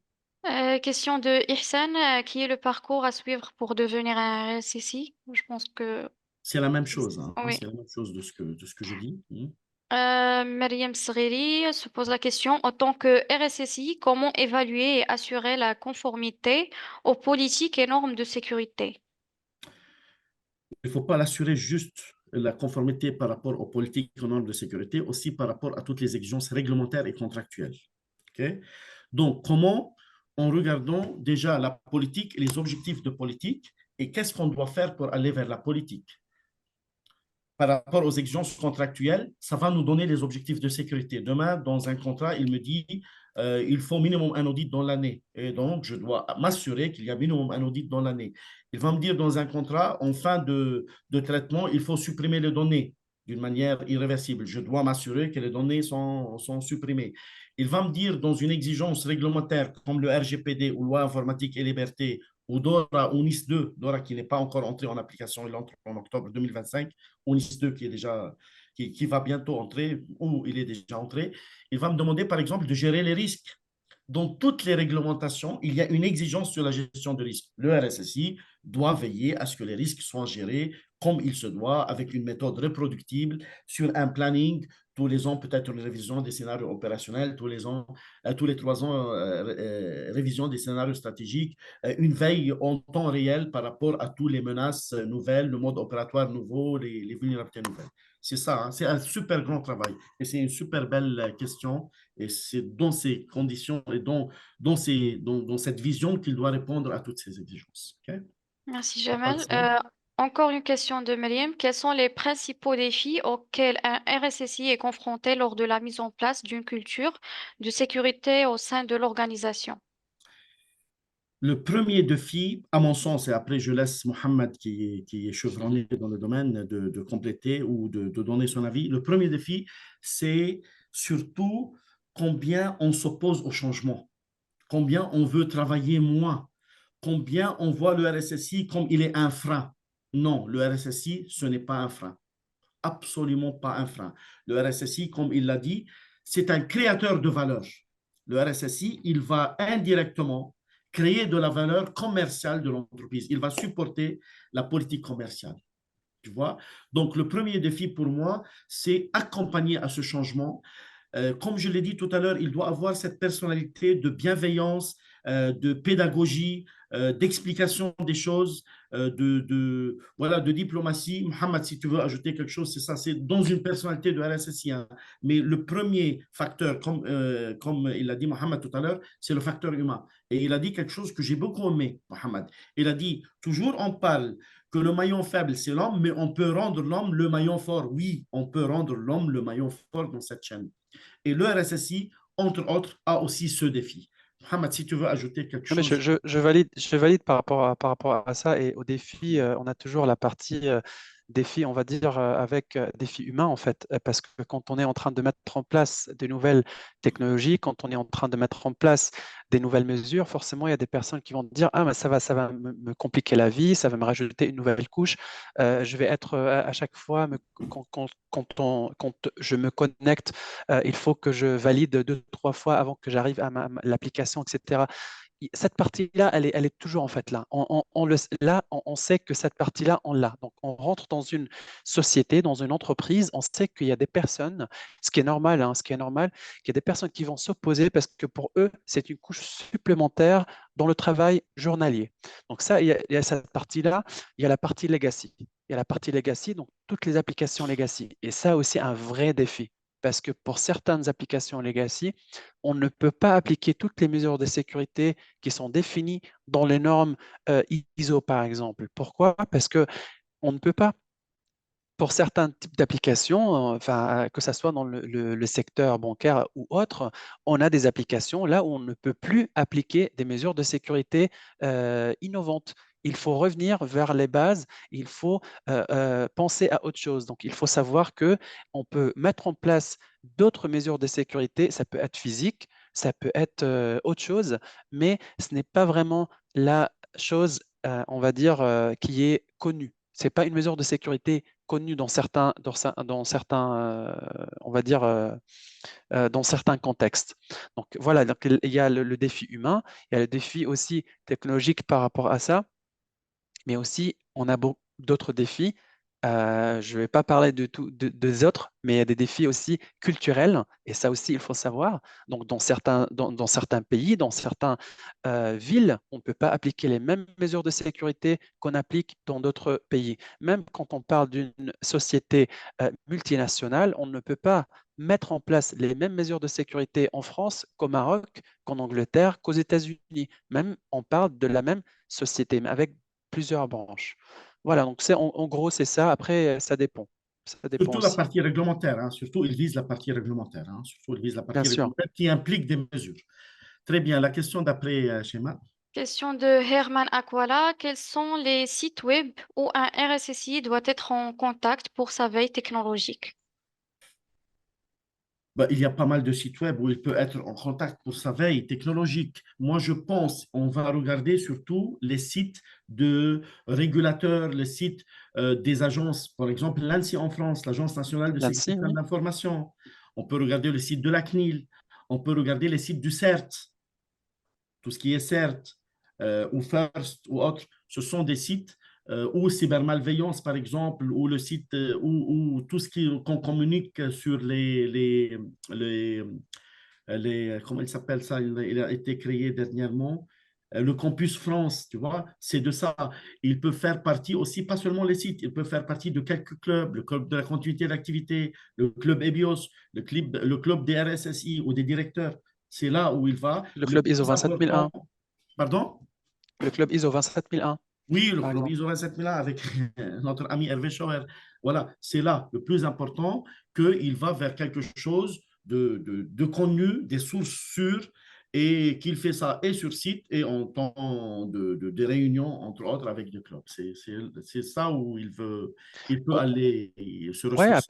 il y a aussi, par exemple, le site, enfin, le PECB aussi euh, avec les newsletters qu'ils envoient régulièrement. Donc, moi, je trouve que c'est pas mal aussi pour l'histoire de voir aussi ce qui se passe à l'extérieur. Parce que parfois, on regarde juste dans notre pays, etc. Mais quand on regarde des sites comme le PECB, qui est un organisme, on va dire, international, là, Fais la pub de PECB, fais la pub. Oui, non, non, c'est vrai. Le PECB, c'est un non, mais super bon organisme, c'est sûr, c'est sûr. C'est sûr, bien voilà, sûr. donc On peut, entre autres, on peut regarder le s'abonner et PECB. Mm. Bien sûr, Encore une question voilà. de Aïchata. Est-ce qu'il y a un site qui permet d'être au courant des attaques actuelles et de les pratiquer? Est-ce possible de faire une injection SQL sur un site sécurisé HTTPS avec l'autorisation du propriétaire du site? Oui, bon, bien sûr. Maintenant, le site que moi j'aime beaucoup, c'est un site, il y a pas mal de sites, hein, mais celle que j'aime beaucoup, c'est Digital Attack Map. Digital Attack Map, il te montre pratiquement dans le monde entier les attaques. Vous voyez? Après, pour l'injection SQL, on peut faire une injection, bien sûr, en prenant l'autorisation pour voir si on a une injection SQL ou autre, les top 10. On peut faire des tests sur le top 10 en utilisant des outils comme ZAttack Proxy hein, pour regarder en fonction du référentiel de l'OASP tout ce qui se passe. On peut, en prenant une autorisation et en faisant ça le week-end ou la nuit ou autre, bien sûr, on fait. Question d'après. Parfait. Question de Emmanuel. Qu'est-ce que la NIS 2 va changer pour les entreprises? Sur NIS 2, je ne suis pas encore au point. Hein. Mm. Il y a beaucoup d'exigences. Hein. Je ne peux pas répondre. À vrai dire, je ne veux pas raconter une connerie. Je ne me suis pas encore penché sur NIS 2, mais certainement, ça va rehausser la maturité. Il y a des exigences en termes de gestion de risque de l'entreprise elle-même et de gestion de risque de son écosystème. Il y a des exigences aussi sur les tests, sur la résilience. Il y a pas mal d'exigences, mais pardonnez-moi, mais je ne peux pas répondre à cette question. Je ne veux pas raconter une connerie. Mohamed, si tu as Ça va, plus de... ouais, ça va changer en fait, ça va Oui, changer pas mal de oui, choses en Europe parce que on a beaucoup entendu parler des responsabilités liées à la direction générale. Donc là, on ne peut plus dire que la sécurité informatique, c'est juste histoire de RSSI ou histoire de l'équipe de sécurité, parce que c'est devenu une responsabilité de la direction générale avec la NIS 2. C'est quelque chose qui va vraiment changer, on va dire, le visage de la sécurité informatique ou comment on voit la sécurité en Europe ou même dans le monde entier. Donc, c'est devenu, enfin, ça répond, pour moi, ça répond aussi aux exigences de l'ISO 27001 quand on parle leadership et engagement, quand on engage la direction. Mais c'est devenu très clair dans la liste 2. Ça va changer beaucoup de choses. Je vous invite à regarder il y a des webinaires, il y a des sites qui parlent de ces exigences et c'est impressionnant. C'est impressionnant. Parfait. question d'après. Bousmaha Halal s'interroge si vous avez un centre sur Paris pour les Écoute, on formations. intervient sur Paris. Bien sûr, on a un centre sur Paris, on intervient sur Paris, mais la plupart de l'activité maintenant, on la délocalise au Maroc. Ok. On a des partenaires à Paris. Si vous auriez besoin aussi, on a des partenaires à Paris. On a pas mal de partenaires. Mohamed, déjà, c'est un de nos partenaires. On a pas mal d'autres partenaires à Paris. Question d'après. Question de Mohamed Farah. Peut-on être RSSI sans être technique et en s'entourant d'experts sur chaque domaine? Répète, on peut être RSSI sans être technique et quoi? Et en s'entourant d'experts sur chaque domaine. Bien sûr que oui, tu n'as pas à être un expert dans la technique, mais au moins, il doit comprendre le minimum. Il faut comprendre le minimum en technique, c'est-à-dire, au moins, tu comprends ce qu'il te raconte, le technicien ou l'opérationnel. S'il va te parler sur l'injection SQL, tu sais de quoi il s'agit, même si tu ne sais pas l'identifier. S'il va te parler d'un SOC, tu sais de quoi il s'agit. S'il veut te parler d'une technologie SIEM, QRadar, ArcSight, Splunk, je ne sais pas tous les configurer, mais je sais comment ça fonctionne. Donc, tu n'as pas du tout besoin d'être expert sur la technique, surtout si tu es entouré par des techniciens, des personnes du technique, mais tu dois quand même avoir un minimum de compréhension de ce que tu racontes la personne en face de toi, parce qu'il y a des décisions à prendre, il y a un benchmark à faire, il y a des solutions à mettre en place. Okay? Question d'après. Question de Myriam. Quelle certification recommandez-vous pour quelqu'un qui sera pour la première fois RSSI afin de développer ses compétences professionnelles dans ce nouveau rôle? Analyse des risques. Analyse des risques. Parfait. Question de Mohamed Farah. Doit-on plus s'orienter vers la NIST ou l'ISO pour se certifier? Le Nice, le Nice. Le Nice, tu parles Nice. Pour se certifier, c'est l'ISO 27000. Il n'y a pas une certification Nice. Le Nice, c'est une directive, c'est une réglementation. C'est-à-dire, ce n'est pas du volontariat, c'est obligatoire. Toutes les mesures qui vont sortir pour que tu sois en conformité avec Nice sont obligatoires. Ce n'est pas une certification. Bien sûr, va bien au-delà de la 27001. Nice 2, à coup sûr, Non, va il bien parle du au-delà de la NIST. 27001. Il parle du NIST aux Ah, tu parles du États-Unis. NIST ou de la directive Nice? NIST. Je parle de NIST, NIST, National Institute for Standard and Technology. Oui. C'est ça? C'est ça qu'il a écrit. Oui. Il a écrit Oui. avec un T à la fin. Donc, Oui. Oui. répète-moi la question. Répète-moi la question. Doit-on plus s'orienter vers la NIST ou Hmm. l'ISO pour se Les certifier? deux sont complémentaires. Maintenant, le NIST est beaucoup plus riche. Le NIST est beaucoup plus riche. Vraiment, il a fait des référentiels pratiquement sur chaque sujet. Tu vas sur le site de NIST, c'est en anglais. Hein. Par contre, il y a cet inconvénient, mais vous Mais pouvez pour le, les certifications, il n'y a c'est pas de l'ISO en fait. certification NIST. Il n'y a pas de Ouais. certification NIST. Il n'y a pas de certification NIST, mais NIST, c'est beaucoup plus riche. De toute façon, on ne peut pas comparer l'incomparable. Le NIST, c'est grandiose par rapport à l'ISO. C'est-à-dire ce sont deux ressources humaines différentes. Le NIST existe depuis très longtemps, même si l'ISO existe depuis longtemps, sont complémentaires. Il faut voir les deux. Si on regarde par exemple le NIST, spéciale publication 800-53, elle englobe les 93 mesures de la 27002. Elle va au-delà de ça, tu vois. Donc, il faut piocher dans les deux. Il faut regarder aussi notre besoin dans notre contexte, comme il l'a expliqué par excellence Mohamed. Il s'agit d'un contexte d'une entreprise, il s'agit d'une mission d'une entreprise, il s'agit d'une culture d'entreprise. Qu'est-ce qu'elle a besoin? Elle a besoin d'aller au-delà de la 27002, va piocher dans le liste. Les deux, hein? Il y a pas... Les deux sont complémentaires, les deux sont riches. Okay? Question d'après? La dernière question, c'est d'Adam. Qu'est-ce que le RSSI, est-ce que le RSSI doit-il typiquement être une seule personne ou alors une équipe RSSI? Par exemple, pour être plus efficace pour une grande entreprise. Écoute, bien sûr, le RSSI, c'est un RSSI. Il n'y a pas, il peut avoir des assistants de RSSI, mais c'est un seul RSSI. Il y a une équipe. Vous savez, lorsqu'on fait de la sécurité du numérique, il y a une équipe. Le RSSI, il va collaborer avec la DSI, il va collaborer avec la partie juridique, notamment avec le DPO, que le DPO qui commence à avoir un rôle central. Et puis, il y a une équipe, chacun dans ses domaines de compétences, ses diverses compétences. Et c'est pour ça, moi, ça me fait rigoler lorsqu'on dit expert en cybersécurité. Moi, j'aime pas qu'on me dise je suis expert en cybersécurité. Je ne suis pas expert en cybersécurité. Parce que si je dis expert en cybersécurité, c'est-à-dire je connais tous les domaines de la sécurité. Non, non, non, non, du tout. Je fais un peu d'audit, je fais un peu d'analyse de risque, je fais un peu d'implémentation de la 27001, c'est tout. Donc, le RSSI, il est là, il est appuyé par toutes les équipes qui sont à côté de lui, mais il y a un RSSI et il peut avoir plusieurs assistants. C'est histoire de responsabilité en fait. C'est aussi pour responsabiliser une personne parce que si on a plusieurs personnes, personne va dire moi Voilà, je suis responsable. c'est ça. De toute façon, la politique de sécurité des systèmes d'information impose l'unicité de pilotage. L'unicité de pilotage, on ne peut pas en avoir plusieurs. Oui, après, Euh, Question de Rachid. Comment les RSSI répondent aux défis de la confidentialité à l'ère de l'IoT? écoute, ils répondent pas au défi de la confidentialité. À l'ère de l'IoT, on a une grosse merde là. À l'ère de l'IoT, on a une très grosse merde. Pourquoi?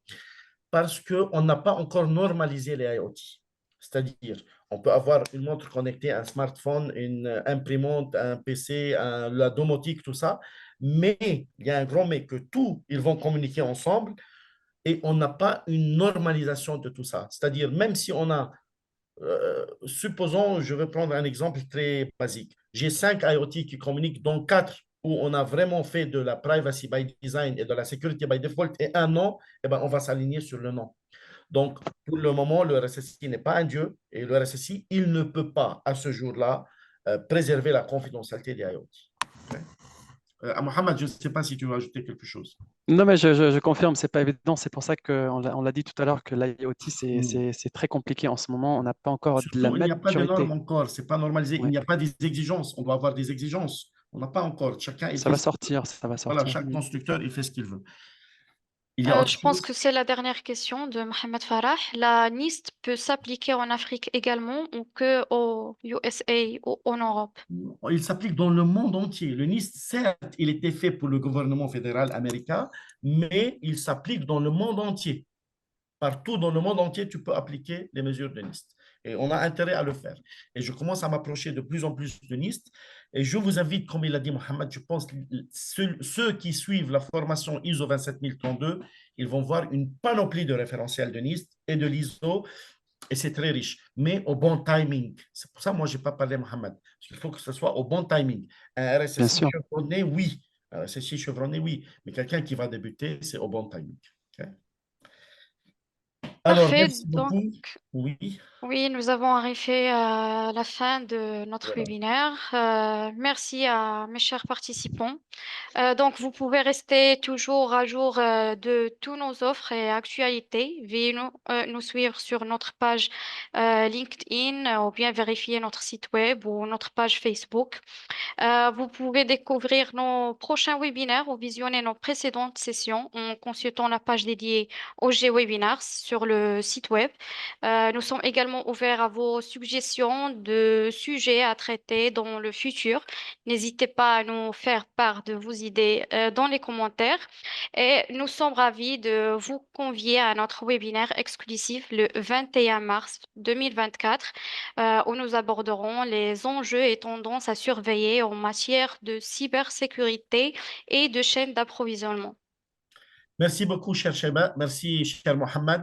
Pour la Merci personne qui beaucoup. a posé la question pour les slides, bien sûr, nous sommes dans le partage total. Vous aurez le slide et les enregistrements. Merci que vous êtes resté avec nous. Mohamed, il a allongé le plaisir. Et puis, je vais aller manger. Allez, Merci beaucoup. excellente, À très bientôt. excellente soirée à vous tous. Merci, excellente Allez, Merci. soirée. bye bye. À Au revoir. bientôt. Bye Au bye. revoir. Bye bye bye bye.